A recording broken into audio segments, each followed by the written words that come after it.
और वो टक्के के लिए निकले, और जिनको मैंने टक्के के भाव नहीं रखा वो मेरे साथ ऐसे खड़े हैं, ऐसे मेरी बैग के साथ बैग लगा के। I swear to God and I promise, वापस आके चाहे व्लॉग है चाहे रियल लाइफ है, मैं बहुत सारे लोग चांटी करूंगा, बहुत सारे लोग, ठीक है। So this is to inform you, हमारा इंतजार नहीं कीजिएगा 7:07 पे, व्लॉग आएगा जब हम पाकिस्तान आएंगे इंशाल्लाह। बाकी पाकिस्तान जिंदाबाद, आना वहीं पे है, रहना वहीं पे है, कब्र हमारी वहीं बननी है, सिंपल सी बात है।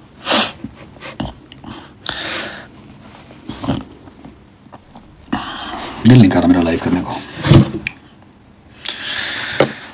बैठते हैं गाने गुने सुनते, मेरा दिल नहीं कर रहा करने को, और करो। तो जी हाँ व्यूवर्स, रजब भट्ट को एक और बहुत बड़ा धचका।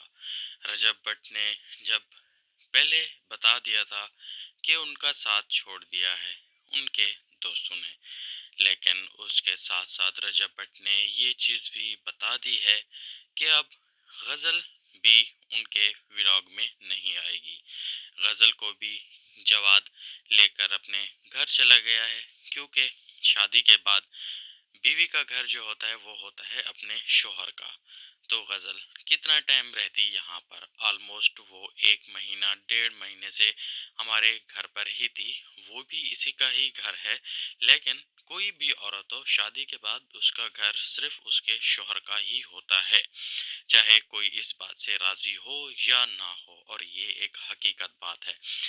गज़ल के घर वाले ना तो उसको कुछ बोलते हैं ना ही मुझे कुछ बोलते हैं, वो हमारी बहुत ही ज़्यादा इज्जत करते हैं, लेकिन घर गृहस्थी भी संभालनी होती है, जिसकी वजह से गज़ल को व्लॉग छोड़ना पड़ा।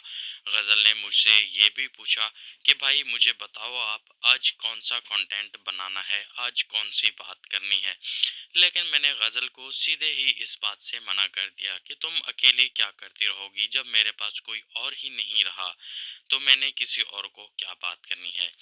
तो ये बात सुनकर गज़ल ने भी बोल दिया ठीक है भाई, जैसी आपकी मर्ज़ी। और रजब ने ये कहा कि फ़िलहाल इस चीज़ को बंद ही कर देते हैं तो बेहतर है, क्योंकि ना तो फ़िलहाल इतनी व्यूअरशिप आ रही है और ना ही इतना कोई कंटेंट मिल रहा है अच्छा खासा ऑडियंस को देखने को।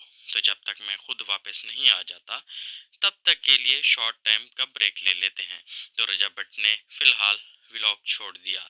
सबसे पहले उनके दोस्तों ने उनका साथ छोड़ा, जिस पर रजब भट्ट का दिल बहुत ज़्यादा दुख गया और वो लाइव पर बताते बताते बहुत ही ज़्यादा इमोशनल भी हो गए थे।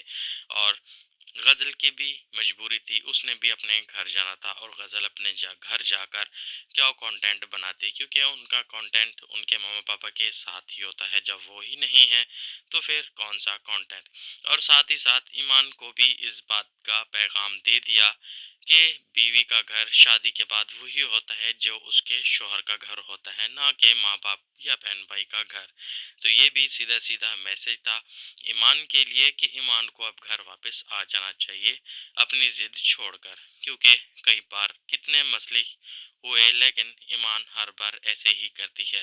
अब अल्लाह बेहतर जानता है वो क्या सोच कर वहाँ पर बैठी हुई है। घर पर मेरे बूढ़े माँ बाप अकेले हैं, उनके साथ अब तो गज़ल भी नहीं है, मैं तो वैसे ही नहीं हूँ, लेकिन ईमान किवान को लेकर अपनी मामा के घर पे रुकी हुई है, उसको भी चाहिए कि अब अपने घर वापस आ जाए। तो जी हाँ व्यूअर्स, ये था रजब भट्ट का मैसेज। तो आपकी क्या राय है कमेंट्स में ज़रूर बताइएगा, और साथ ही साथ चैनल को सब्सक्राइब कर दें और आने वाली अपडेट के लिए तैयार रहें।